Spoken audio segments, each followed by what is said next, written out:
O convidado de hoje já circulou pela realeza britânica como nenhum outro brasileiro, pelo menos na ficção. Adriano Goldman é o diretor de fotografia da série The Crown, do Netflix, e mora em Londres desde 2018. Hoje ele vai nos contar como é que ele construiu essa carreira internacional e, claro, como está sendo o novo projeto, as filmagens da nova série do Star Wars, que vai ser lançada em 2022. Eu sou Letícia Nascimento e esse é o Manda Brigadeiro, o podcast que conta a história dos brasileiros que moram fora do Brasil.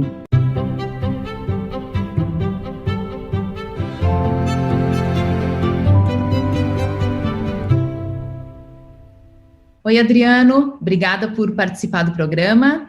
Oi, Letícia, é um prazer.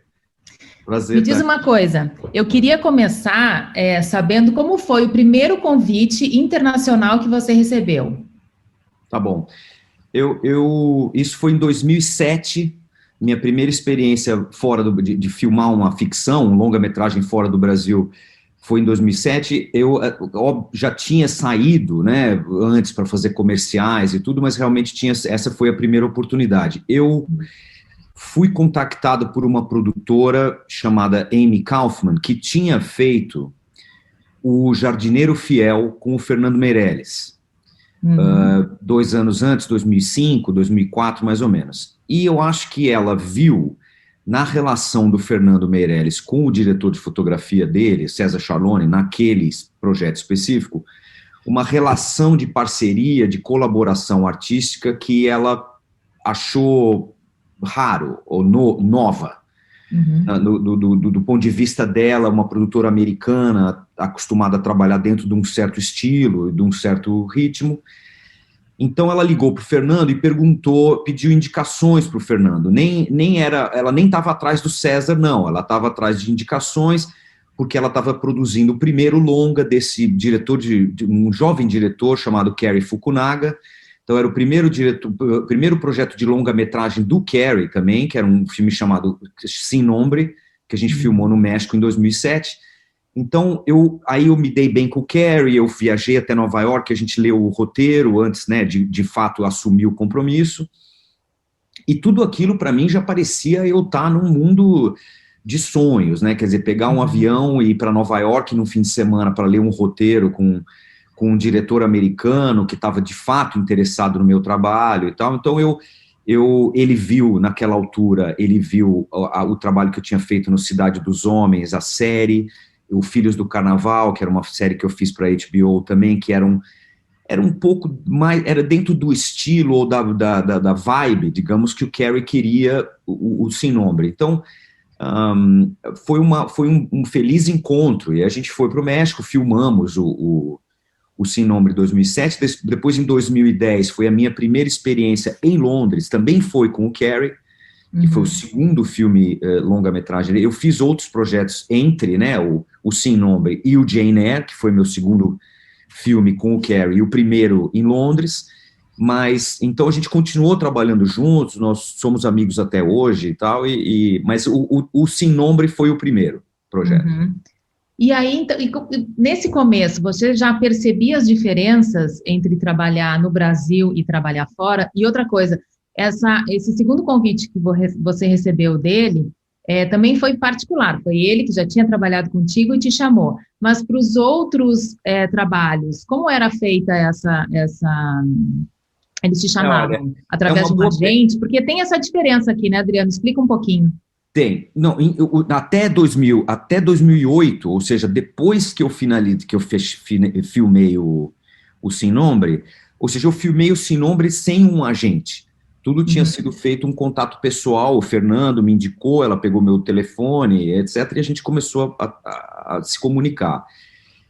Depois, as outras experiências, em 2008, 2009, que eu também fiz projetos fora do Brasil, era muito curioso, porque daí, em 2008, eu passei a ter uma agente com quem eu estou até hoje, então já são 12, 13 anos de trabalho com ela, e a agente, ela...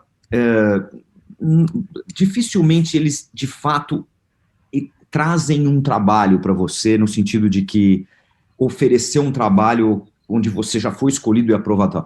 O que o agente faz, ele um pouco planta o seu nome no cenário consegue roteiros e fala com produtores a respeito do seu trabalho e tenta vender o seu nome, seu estilo para projetos que o agente, porque te conhece um pouco melhor, acha apropriado. Então, é um pouco um agente que te coloca em contato com possíveis projetos, possíveis produtores, principalmente numa primeira etapa, onde o nome do Adriano Goldman ainda é uma sugestão. Um mistério, uma projeção, exato. Então, mas, de fato, eu peguei alguns trabalhos só com Skype, com conversas no Skype. Quer dizer, conversar com um diretor que está em Londres e fazer uma grande primeira conversa sobre o roteiro, sobre a história, sempre duvidando um pouco. Eu sempre achei muito estranho que um diretor inglês, um diretor americano, com tantas opções como eles têm no mercado local, por que o sujeito ia lá bater um papo com um fotógrafo brasileiro por Skype e acabar contratando esse fotógrafo? Quer dizer, para mim, me colocar na posição desses diretores e fazer escolhas tão delicadas e tão vitais para o seu projeto, quando você é diretor, baseado numa conversa no Skype, sempre me pareceu muito arriscado, né? Mas, ao mesmo tempo, eu sempre fiquei muito agradecido por ter a oportunidade de me apresentar e apresentar minha ideia, como eu tinha lido o roteiro daquela história, porque tem um pouco isso também, que é falar sobre como a história, como você vê a história, você como fotógrafo, como você vê a história, não só do ponto de vista visual, mas do ponto de vista do arco narrativo também. Entendi, ou seja, não é só, quer dizer, claro que também é baseado no trabalho que você já realizou, mas também eles pedem para que você dê um olhar nessa conversa sobre o que vai ser realizado, eles já pedem nessa conversa uma visão sua? Normalmente a primeira conversa, essa conversa por Skype, a primeira conversa acontece depois que eu já li o roteiro. Então você recebe o roteiro por e-mail, combina-se um Skype, etc. E eu leio o roteiro, normalmente eu leio 2 vezes, uma conversa inicial de apresentação, o que eu já fiz, o que a outra pessoa também já fez, o diretor, e aí a gente passa a falar sobre aquela história que a gente possivelmente vai fazer juntos. Eu sempre tive uma aproximação das histórias que eu leio, mais do ponto de vista do arco dramático e da história que está sendo contada, e o arco de cada personagem, e como que a fotografia pode ajudar a construir uma narrativa. Mas eu nunca, isso eu posso dizer, eu nunca venho com ideias pré-concebidas, eu nunca digo assim, eu acho que devia ser azul, ou acho que devia ser no verão, porque tinha que ter mais sol, ou eu acho que esse filme devia ser tudo nublado, porque, óbvio que existem ideias iniciais, mas eu, Adriano, pessoalmente, tenho muito mais interesse em conversar sobre a história e como o diretor vê aquela história, porque eu acho que, a rigor, a fotografia e o estilo visual de um filme, eles não podem ser definidos ou construídos nessa primeira conversa, nunca. A menos que o diretor seja um cara tão específico e ele tenha feito uma pesquisa tão aprofundada que ele saiba exatamente o que ele quer. Mas nunca é assim, é sempre um processo mais orgânico. E, de fato, a construção da identidade visual de um filme, de uma obra de ficção, ela acontece quando a gente já está trabalhando juntos.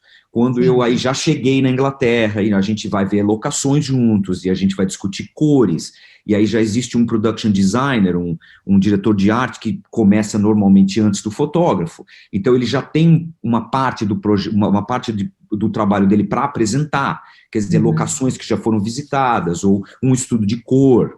Então tem um início, uma cama pronta quando o fotógrafo chega no projeto, mas a partir daí é que essas coisas vão ser de fato discutidas e elaboradas. Ainda entra figurino, entra maquiagem, tudo isso é parte do pacote que o diretor, o designer e o fotógrafo vão cuidar e fazer com que faça sentido, né, do ponto de vista estético, né? Entendi. Esse processo, ele é semelhante ao do Brasil? Você teve que aprender muitas coisas que se fazia no exterior do que você já estava acostumado no Brasil, ou o Brasil também tem mais ou menos o mesmo fluxo?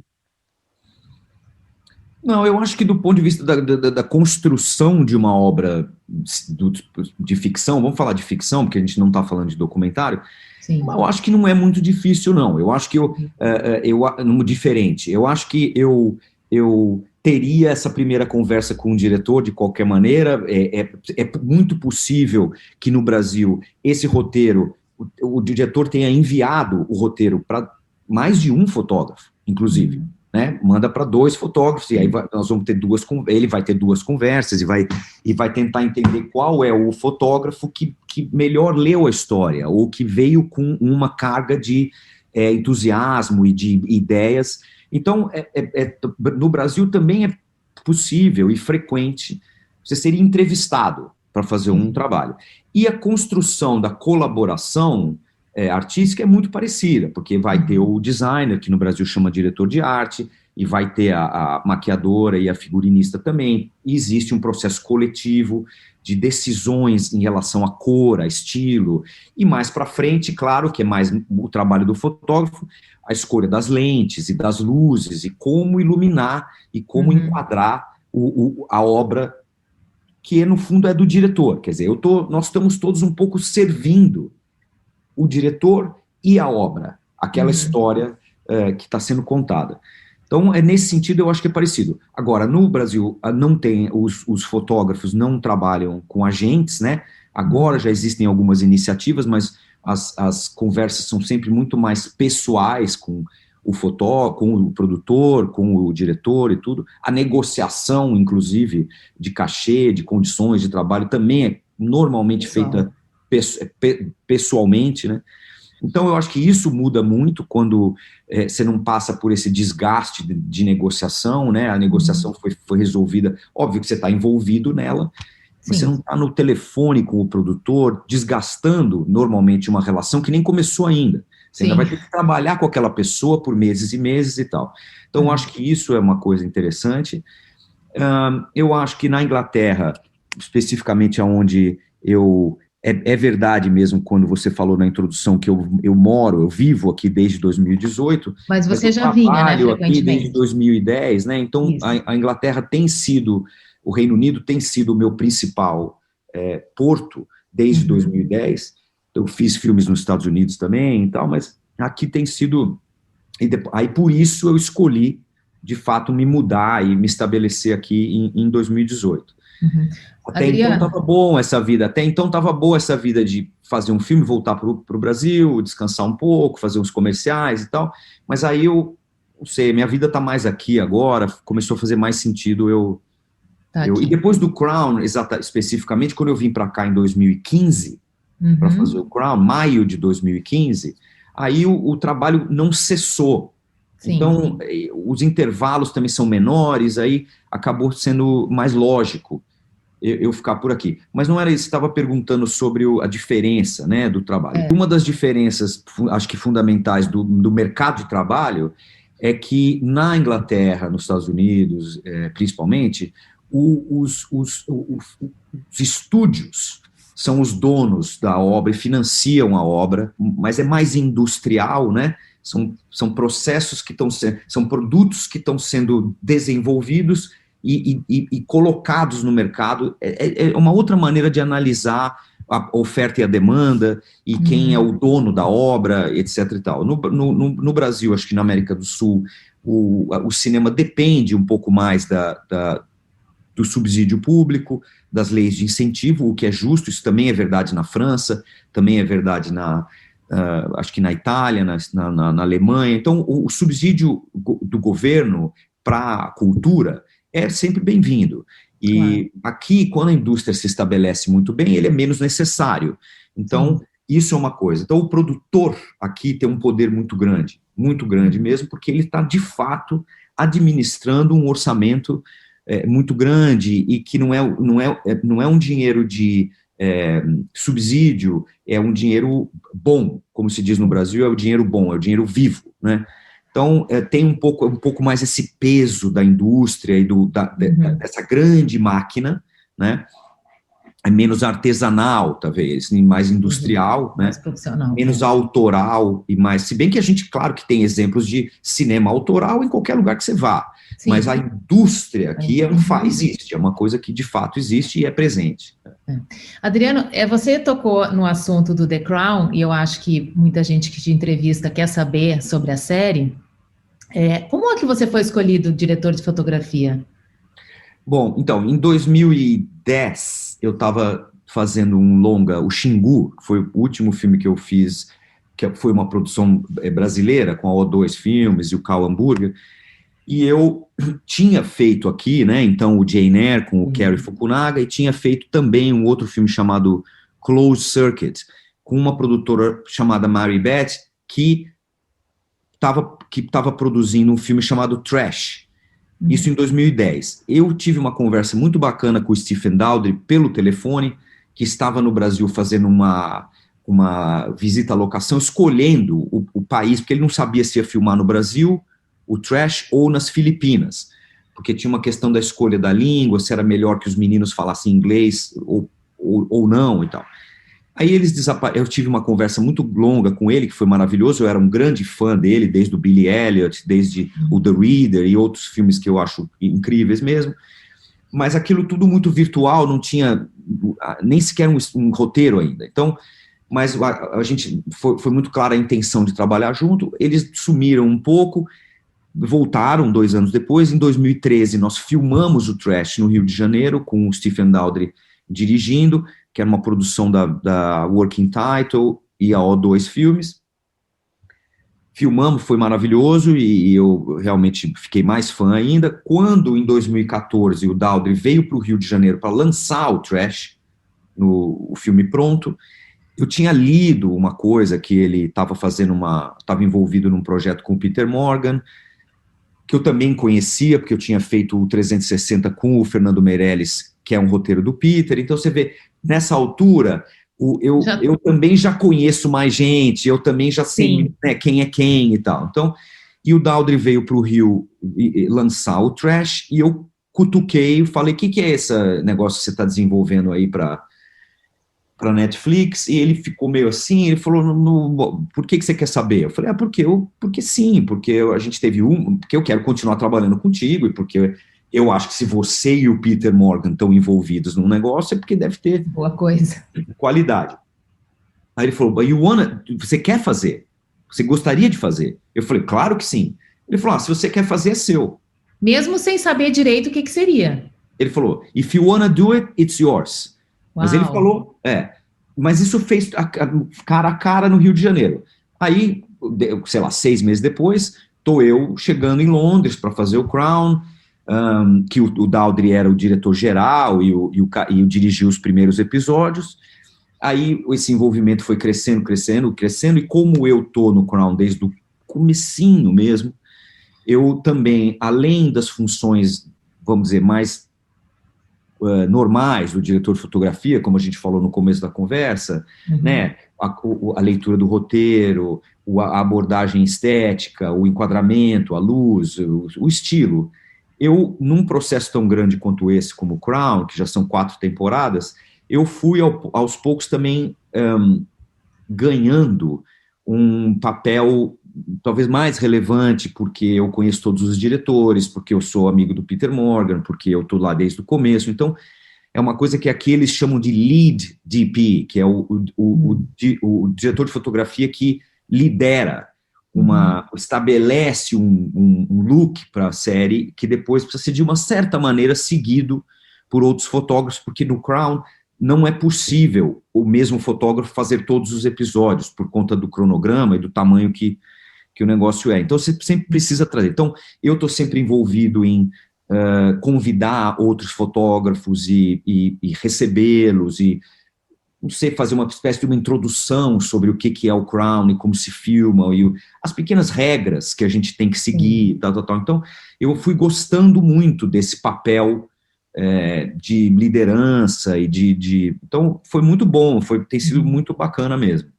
E como você, como brasileiro, quer dizer, o The Crown é a essência da realeza britânica, né? Pelo menos dos tempos modernos. Você teve alguma dificuldade para pensar como seria esse ambiente, essas cores, essa luz? Ou já é fácil da gente morar aqui um tempo, vir para cá e entender esse assunto que para os britânicos é fundamental? Acho que para mim, pessoalmente, eu não acho que todo esse processo seja um processo racional e objetivo e tal.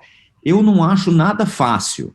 Eu acho tudo difícil. Tudo que eu faço, não porque eu preciso valorizar o que eu faço, o que eu faço é difícil, como se fosse, como eles dizem aqui, rocket science. Não é uma ciência impossível de ser dominada. Mas para mim, pessoalmente, Adriano, como você fala, o brasileiro que veio para cá e trabalha numa língua diferente, numa cultura diferente, eu acho tudo difícil. Eu acho sempre, para mim, me dá muito trabalho ter certeza de que eu estou entendendo.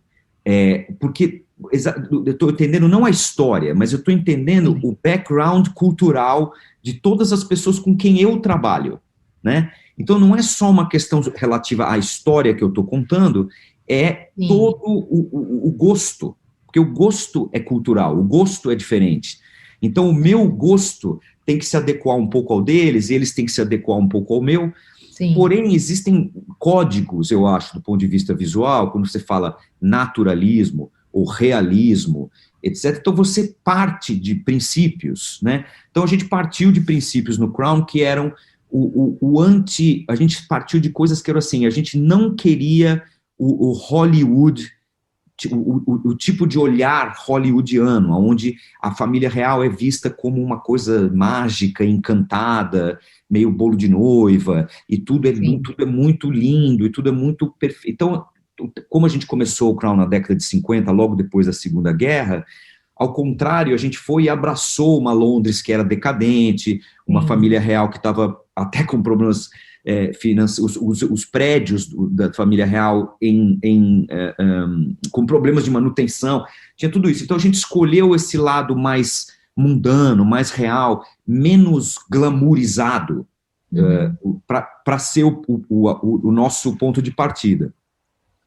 Mas voltando à questão só menos da minha profissão, mais um pouco do brasileiro que emigra, é que mesmo eu que tenho trabalho e posso dizer que foi uma escolha bem sucedida, mudar para cá e estabelecer a minha preferência profissional aqui e tal, é muito difícil emigrar, é muito difícil ser estrangeiro, é muito difícil, é muita solidão, é muita dúvida, é muita diferença cultural, é muita defasagem cultural, muitas vezes, que você tem que suprir e tal. Mas talvez eu, como fotógrafo, independente de ser brasileiro ou não, talvez os meus instintos iniciais do que sugerir, de que tipo de approach, porque a maneira como eu trabalho o Crown, do ponto de vista da luz e do enquadramento, não é muito diferente do que eu fiz o Jane Eyre, por exemplo, que também é um filme de época, que é um pouco essa minha aproximação realista, que eu preciso acreditar que aquela luz vem da janela, eu preciso acreditar que aquela luz vem da vela, eu preciso acreditar, é o meu parâmetro de realismo que eu fico checando o tempo todo, entendeu? Não é o glamour, não é se está bonito, claro que eu quero que seja lindo, mas se faz sentido.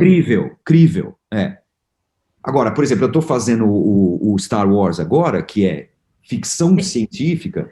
Deve ser outra coisa, mas ao mesmo tempo, eu sou o mesmo Adriano. Então, eu procuro trabalhar com fontes de luz que eu acredito. As conversas que a gente teve durante a pré-produção do Star Wars foram sempre que não é ficção científica, é como se fosse, é real, você precisa acreditar que você está lá, não é no futuro, porque o Star Wars tem um pouco disso, esse futuro vintage, onde é no futuro, mas tudo é velho. Então, é meio louco como o approach, essa aproximação realista do uso da fonte, do uso da câmera, do uso do movimento de câmera, ainda é apropriado para esse projeto. Acho que se eu estivesse fazendo Star Trek, ou se eu estivesse fazendo não sei, uma ficção científica que é mais clean, eu talvez estivesse tendo mais dificuldade, porque é menos o meu... Mas eu sempre fui de encontro à minha dificuldade. Então, o que eu ainda não fiz? Eu ainda não fiz um grande projeto de ficção, e eu já estou há 5 anos fazendo o Crown, que é um maravilhoso projeto de época. Então, eu fui fazer o que eu não tinha feito, fui fazer o que eu achava difícil, o que eu achava que eu, entendeu? Ainda não sei fazer. Então, eu preciso checar, eu preciso... O desafio eu acho que você fica saindo da zona de conforto, porque apesar de ser o mesmo Adriano e de você ser o mesmo profissional e carregar toda a bagagem que você tem, que é sua, os projetos também exigem coisas diferentes de você. Quer dizer, sair dessa zona de conforto, acho que você já começa, quer dizer, qualquer imigrante que sai do seu país para ir para outro, já sai de uma zona de conforto, porque como você falou, é difícil e a gente tem que enfrentar várias barreiras. E imagino que, tendo feito The Crown por 5 anos, né, tá envolvido nesse projeto, e agora tá no Star Wars, é mudar muito, quer dizer, são os atores que você não tem o mesmo contato, né, que The Crown você já conhece todo mundo, que, aliás, depois eu quero perguntar como é que é a relação com os atores também, mas, enfim, você fica se provando toda hora, mas acho que isso que é o interessante também, né, Adriano? E, de novo, é um privilégio, porque esse tipo de gênero, a grande produção de época, ou a ficção científica futurista, são gêneros que eu dificilmente poderia estar praticando no Brasil. Mas tem um pouco essa questão mesmo de sair da zona de conforto, de se colocar, de aceitar os desafios, de preferir o desafio do que eu tenho a opção de voltar agora para o Crown na temporada 5 também, eu adoraria, sim, possivelmente vou voltar e fazer 2 episódios, talvez eu participe menos, mas eu quero continuar com eles também. Então... Como é a sensação que dá, quer dizer, vendo entrevistas, e mesmo você falando, a sensação que dá é que é um ambiente de trabalho muito agradável, é isso mesmo? É muito agradável, e eu acho que essa é uma das coisas que faz com que a gente fique voltando para o Crown. A equipe é fundamentalmente a mesma desde a primeira temporada, então tem uma questão da qualidade do roteiro, eu acho que é o que continua atraindo as pessoas para o Crown, que é uma qualidade do trabalho do Peter Morgan, e dos diálogos, e da construção dos personagens e tudo. E tem uma questão, sim, do ambiente, de uma gentileza, de uma maneira elegante e humana de trabalhar, quer dizer, onde o horário é gentil, onde não trabalha fim de semana, a gente teve poucas filmagens noturnas nos últimos 5 anos, então o projeto tem assistentes de direção, os melhores do país, que tem uma capacidade de organização e de manejo da equipe que é muito, muito mesmo eficiente, elaborado e carinhoso e tudo. Então é bem, não estou dizendo que é o único, não, né? A gente, obviamente, tem 1000 exemplos de ambientes de trabalho que são agradáveis e eficientes. Sim. Mas eu acho que outra coisa que acontece no Crown é que ninguém nunca se acomodou. Quer dizer, o fato de que, por exemplo, eu pessoalmente acho a 4ª temporada, que é a mais recente, a melhor de todas, prova que não é só que você quer voltar e elaborar, você quer voltar e melhorar, você quer voltar a entregar um produto ainda melhor. Então não é só pelo conforto, também é pelo desafio, que agora, por exemplo, vai mudar o elenco de novo, a época muda de novo, então tem sempre mais no Crown, sabe? Será que vai ter uma surpresinha, que nem aquele ratinho passeando na 4ª temporada? Porque aquilo ali gerou um bochicho, não foi? Aquele ratinho, foi de propósito? Foi, tudo super de propósito. Tanto que aquele ratinho estava lá, de fato, estava o rato, estava a treinadora do rato, estava, quer dizer... Não foi inserido digitalmente? Não, até poderia ter sido... fazer um ratinho daquele. Não, mas foi absolutamente intencional, proposital. Mas porque um pouco a entrada da Diana no projeto e o primeiro episódio, o 3º episódio tem muito isso. Que, aliás, deixa eu só fazer um parênteses aqui, que é maravilhosa aquela apresentação da personagem. Maravilhosa. Então, o primeiro e o 3º episódios, mas o 3º especificamente, ele chama Fairy Tale, que é conto de fadas, e ele foi, o nosso diretor, Ben Caron, ele postou, depois que a série foi lançada, ele postou no Instagram uma série de fotos comparativas entre frames do Cinderela, da Disney, do desenho animado do Cinderela, e frames do Crown, do episódio. Então, o tempo todo, a gente teve o Cinderela como uma espécie de aquela menina isolada no palácio e os serizinhos do palácio, entendeu? Inclusive o ratinho e tal, e tal. Então, teve uma coisa muito, não do glamour Cinderela, mas da personagem Cinderela e a trajetória dela no palácio, e aí o isolamento dela, então, isso foi muito intencional o tempo todo. O Ben sempre trouxe um pouco dessa animação da Disney para a gente, no sentido de que aquele episódio tinha que ser um pouco diferente no ritmo. Quer dizer, Diana, o terceiro episódio é Diana, Diana, Diana. A quantidade de close-ups que tem da Diana num único episódio. Então é bem Cinderela, sabe? Bem Cinderela, trazida para o palácio na carruagem. Tem um monte de semelhanças, a chegada dela aquela grande escadaria do palácio. Tem muitas semelhanças, assim, sutis, né? De inspiração, mas muito interessante. Adriano, aqui também tem uma discussão agora, quer dizer, com essa quarta temporada, nos jornais começou a aparecer muito a questão de se deve colocar um anúncio antes da série avisando que aquilo ali é uma obra ficcional. O que você acha disso? Eu acho uma pena. Acho que normalmente, quando essas más ideias aparecem, normalmente elas dão certo. Então, é provável que ela comece a ter. No caso do episódio 3 da Diana, por exemplo, tem um lettering anterior por causa da bulimia. Sim. Porque ela, no episódio 3, então tem um lettering avisando que pode ser desconfortável para algumas pessoas. Tal. Eu acho que essas discussões, elas acontecem localmente apenas. Eu acho que é só aqui que alguém vai ter um problema como esse. Então, talvez precise ser escutado. Mas é exatamente, Letícia, quando faz Cidade de Deus no Brasil, e aí os caras e criticam, porque é glamorização da pobreza, porque não sei o que não é. Mas só no Brasil aquela crítica Entendi. existe. Fora do Brasil é ficção. Fora do Brasil os caras leem aquilo como ficção. É ficção, ponto final. Então, para mim... Precisa avisar antes, né, que é ficção. Mas, sei lá, se está ofendendo... Claro que também, quanto mais contemporâneo o Crown se torna, mais desconfortável ele vai ser para algumas pessoas, né? Para Camila. Como foi para o Príncipe Charles agora, essa temporada, que não retrata de uma maneira muito... Camila e tudo. E óbvio que existe uma escolha, uma tendência do Peter Morgan, ao escrever ficção de qualidade, que você precisa ter o balanço, o herói, o vilão, entendeu? A narrativa precisa um pouco disso. Então, faz sentido também o desbalanço, né? A frágil Diana e o Charles serem tão opostos e tudo, porque isso, a ficção se constrói desses opostos, né? Então, sim, exatamente.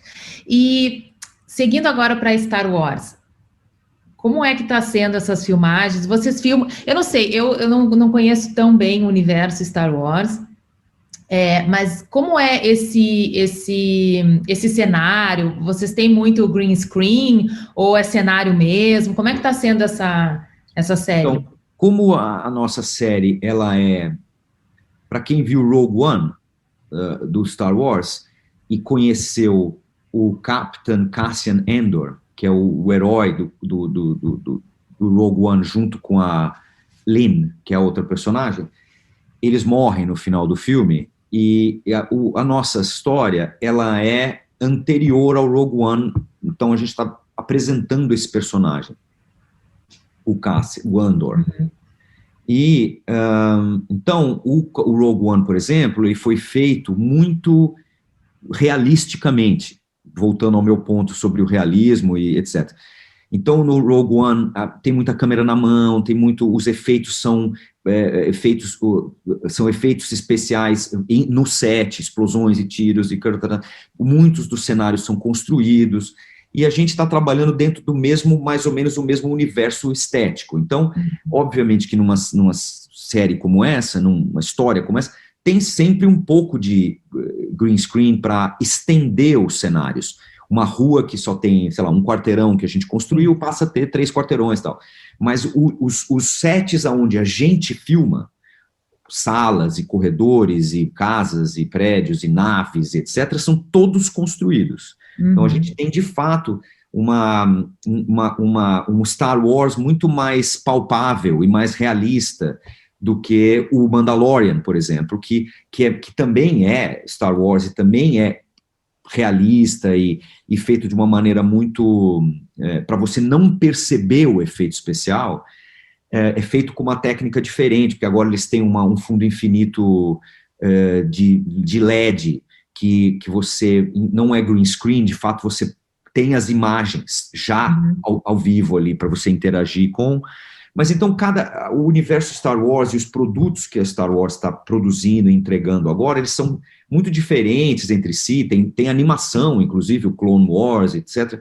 Então eles usam técnicas diferentes, eles usam a duração. Tem uma série que está sendo produzida em LA agora, que são 6 episódios, o nosso são 12. Então eles estão fazendo vários produtos com caras e formatos diferentes. E como está sendo filmar agora em tempos de Covid? Vocês têm testes? Como é que é? Muito ruim, muito ruim. Claro que eu estou satisfeito de estar trabalhando e ter trabalhado, né? Eu estou trabalhando desde agosto em pré-produção. Nós filmamos 4 semanas no final do ano, antes da parada de Natal e Réveillon, e agora vamos recomeçar, agora em janeiro. É muito longo, vai até julho esse projeto, e até agora as 4 primeiras semanas foram muito difíceis, porque tem que usar máscara o tempo todo, e aí você tem que usar um visor sobre a máscara quando você está próximo ao elenco, tem que fazer teste 3 vezes por semana, então você tem que chegar antes ainda no set de filmagem para poder fazer o teste, etc. Então, várias pessoas ficaram doentes durante essa primeira fase, e eu, inclusive, peguei Covid em novembro.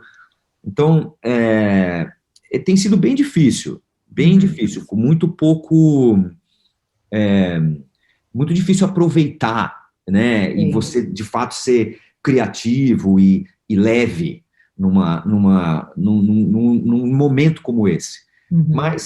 Mas vamos, né? Vamos. Tá certo. Então tá, Adriano, olha, muito obrigada, ansiosa para ver esse novo projeto, louca pela nova temporada do The Crown.